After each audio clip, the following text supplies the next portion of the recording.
And I just noticed something kind of odd about the air intake. I don't know what that's from. Broken rodents? Who knows? We'll be probably replacing that before long.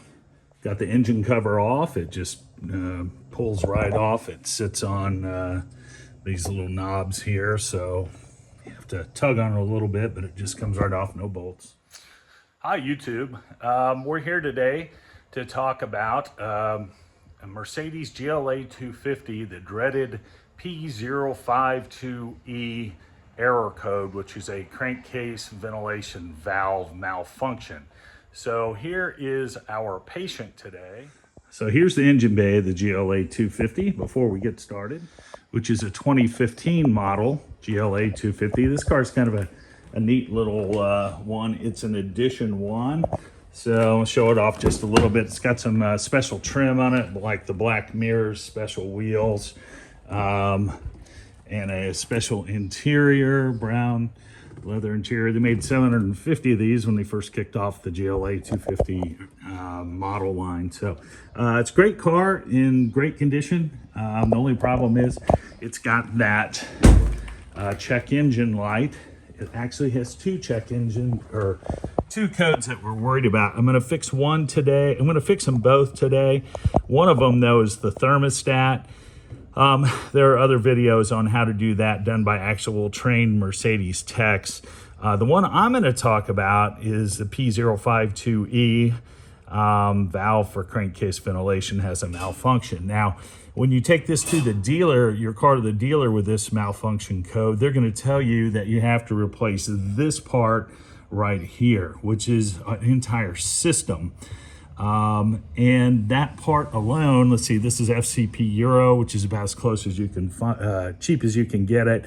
638 bucks, plus there's a bunch of labor to put this in because you have to tear apart the entire engine bay, as well as remove things like motor mount and stuff like that. So if there's a way to work around it, that would be great, because really the only problem is this part over here on the far right hand side. So I've also got a GLC 300, and I was reading on the forums, actually it came from the Metris van forum, which uses basically the same engine type, where they have purchased just that portion.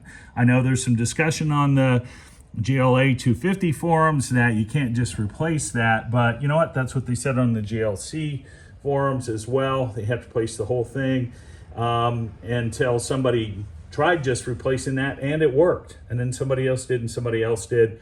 I did it. It worked great on my GLC 300. So we bought the part and we're going to try to put it on and see if it works. Here's the part number if you want to get it. The part's about $90 retail. You can find it from Mercedes-Benz dealer online parts websites for about $63 plus shipping. So you're looking at about 70 bucks total, as opposed to probably close to $700 by the time you buy it from these folks. And it's a lot less work to put it in. As a matter of fact, because we're doing the thermostat anyway, pretty much all the work that you do for the thermostat is going to allow us to replace this simply by cutting a line and splicing in this right here. It's already set up with a splice, you can see, with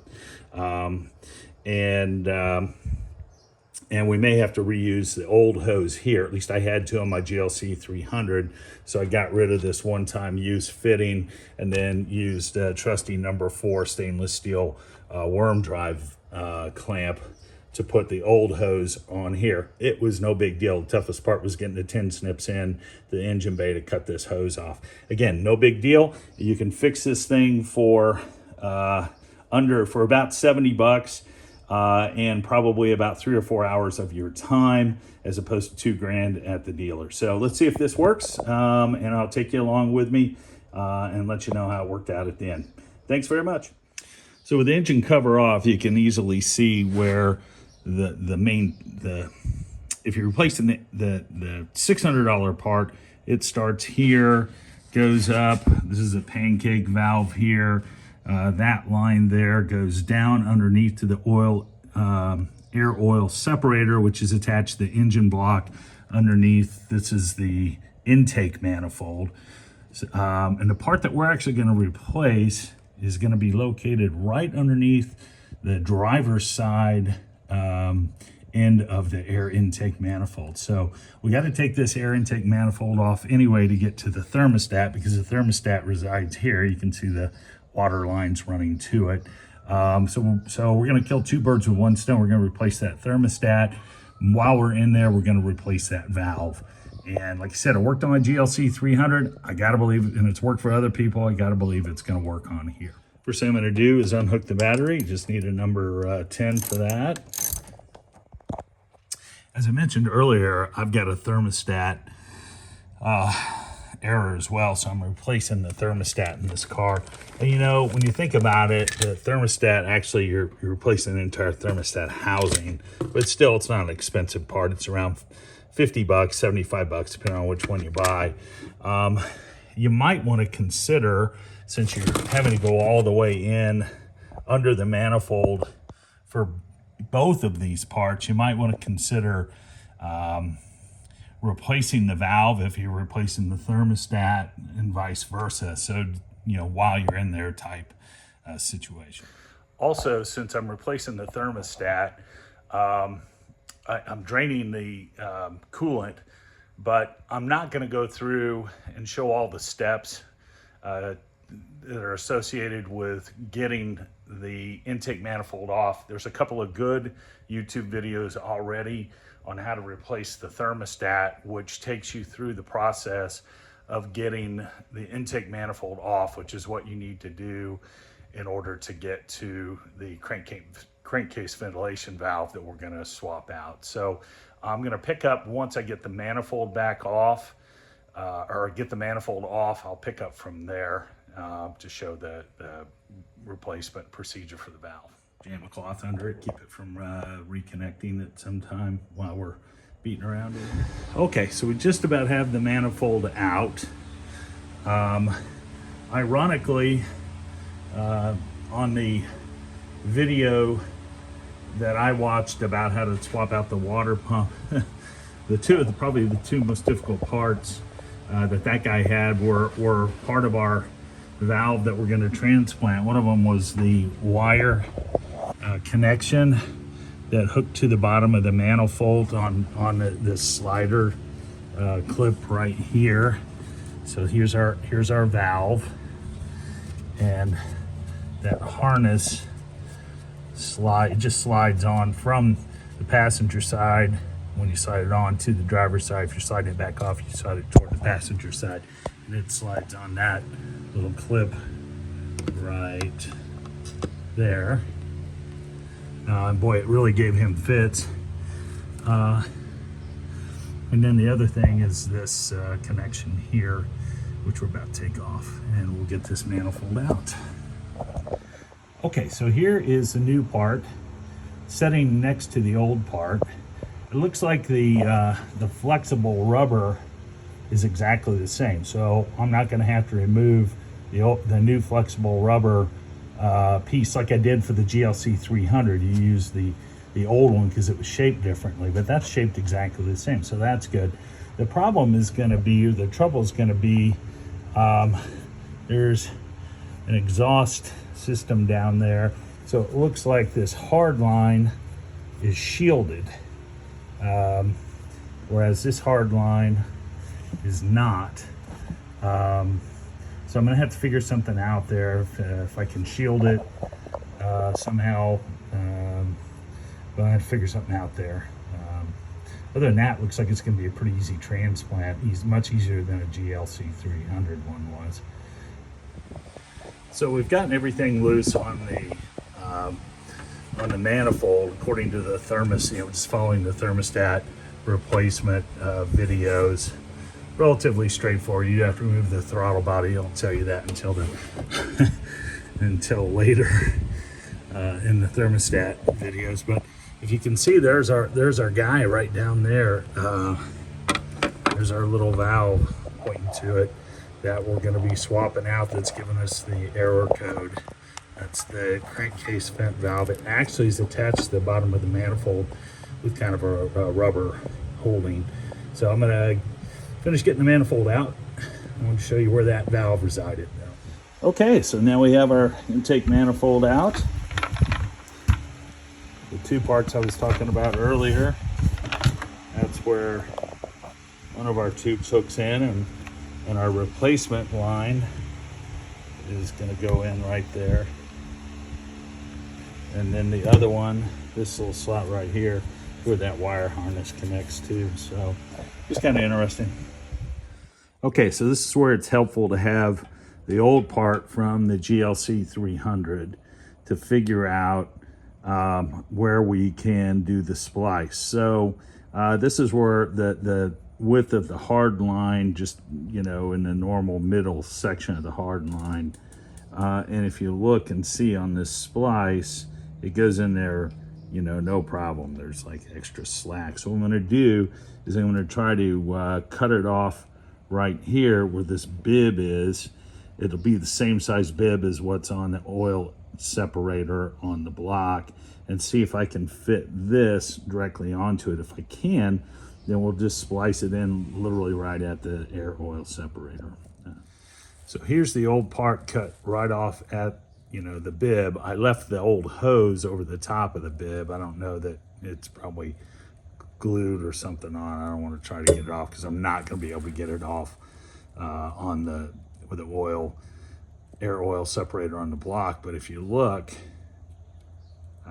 fits right in. As a matter of fact, it fits, I think it fits better. It's almost like the splice was made to go there. So whatever vehicle, whichever Mercedes the splice was meant to go on, I think that's what they were planning to do, is just splicing it right at the air oil separator, because that bib fitting feels better than just the small hard line. It's almost like the small hard line is too small. There's a lot of space around it. So that's what I'm going to try to do. So the thermostat right here that I'm going to be replacing sits right on top of the air oil separator. As you can see, the two lines, if you look at the diagram for the full system part, you know, the $600 part, this is one line going into the air oil separator. This is the other line going into the air oil separator. What I did on the GLC 300 was I spliced in right about here. And no big deal.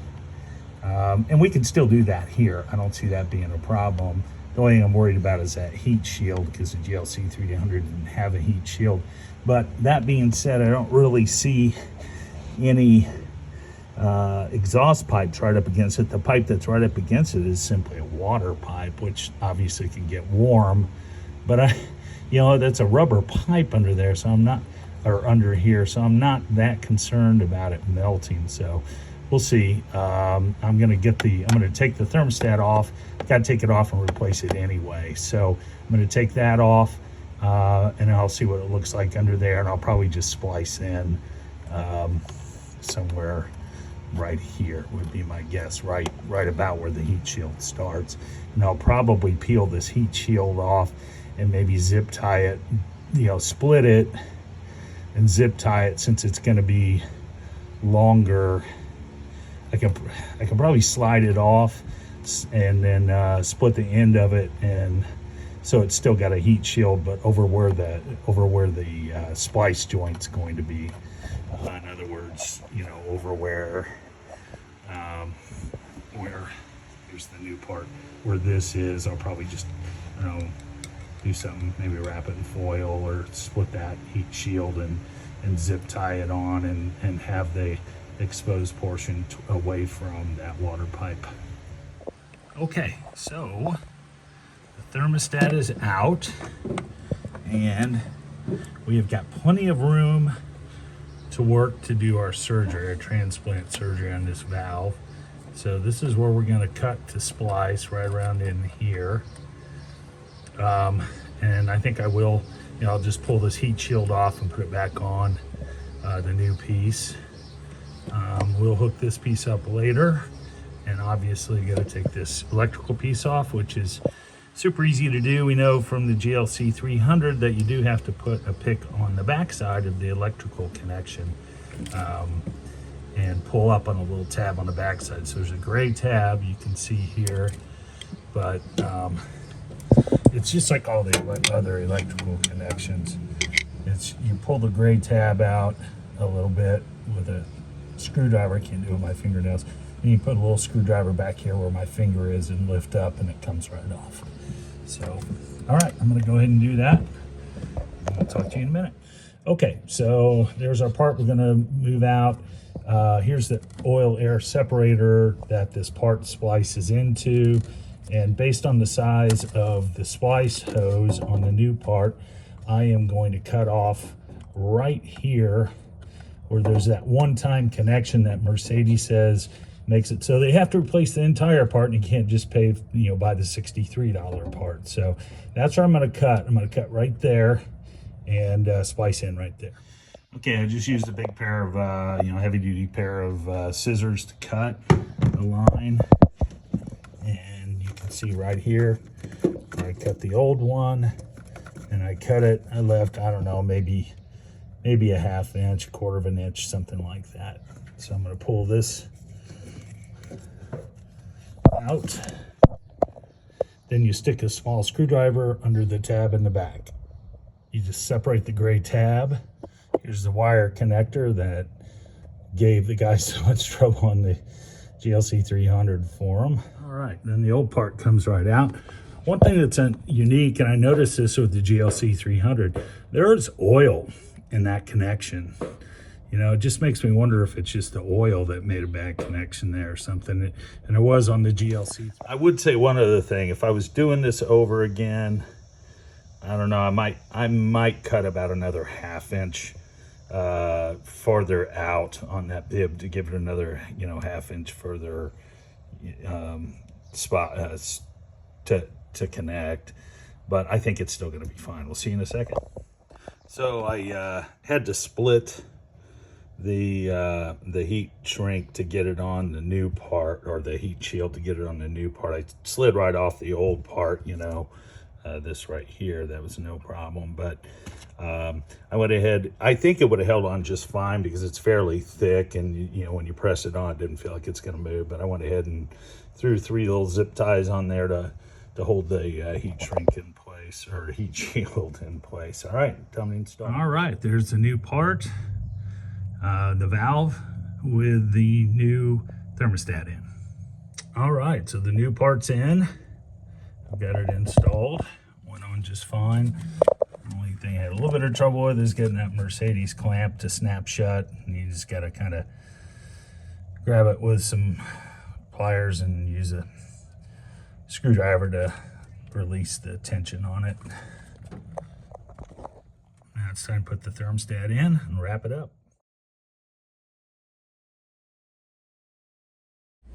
And the check engine light is gone.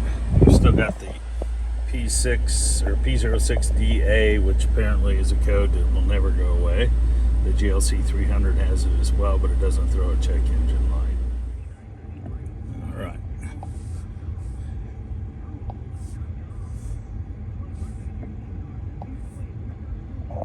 Right, and we got rid of them. We'll see if it, we'll drive it around and see if it's still there. All right, here we are back in the car. Everything's back together. Got the code reader hooked up, and let's see what we can get rid of here.